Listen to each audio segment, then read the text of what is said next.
Now ready to mount the controller. So it takes two people to do this. I'm going to hold it up while Sean levels it and mounts it.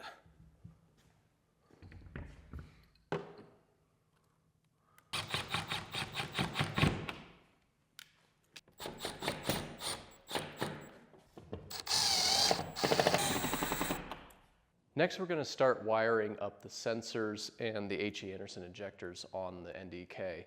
We're going to do this before mounting any of the tubing that goes from here up to the IPFs, because it'll make it a lot easier to run the wires and complete the installation of the wiring.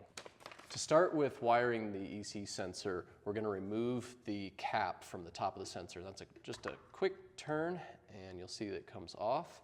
And then we're going to have a circuit board in here with a terminal block. This is where we're going to land our wires. Make sure to refer to the manual that ships with the sensor.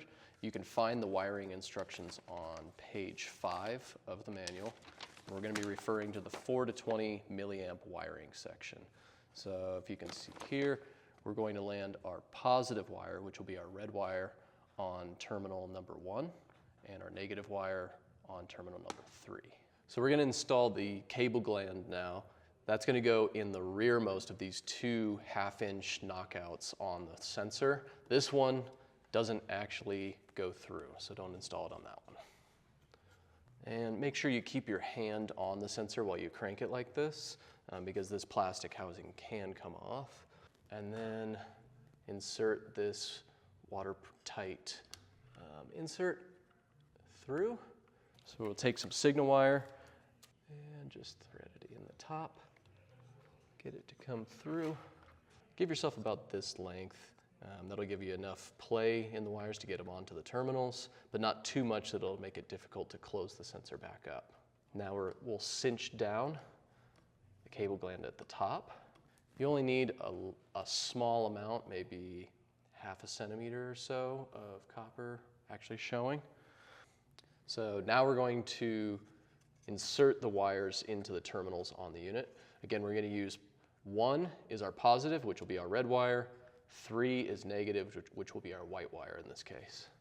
So you can push these down with a small screwdriver or the tip of your finger. We'll just line this up like that, and we're done. Give yourself plenty of extra so that you can run the wire how you need to. Okay. And we'll put this up and out of the way for now. Next, we'll be installing the wire into the pH sensor.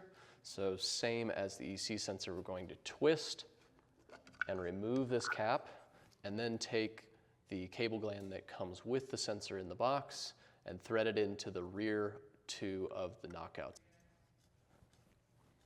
And then we're going to feed the signal wire through the cable gland and into the sensor housing. With the jacket on the 2 wires. Other things to note in here, you'll notice there's a toggle switch in here. It does not matter what position that toggle switch is in for the wiring that we're using, so don't be concerned with that toggle switch. You can find the wiring instructions on page 8.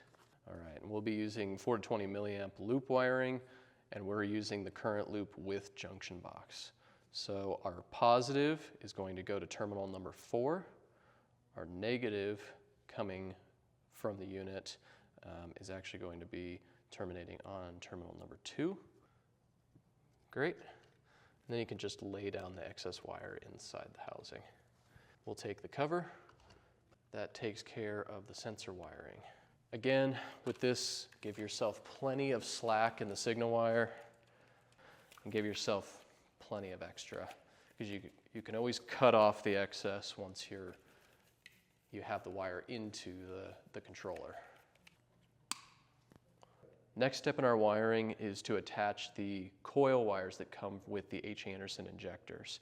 So you should receive the equivalent number of these wires as you have pumpers on your system. These are a little bit delicate, so remove the tape that comes on them. And you notice there's a small gasket that comes off here. We want to make sure that this gets installed with the coil. And there's also a screw located here. So make sure that this screw stays in there and this gasket remains with the unit.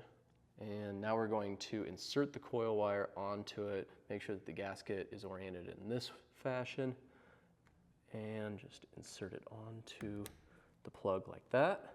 Should feel it lock into place like that. And then the last step is to thread the screw,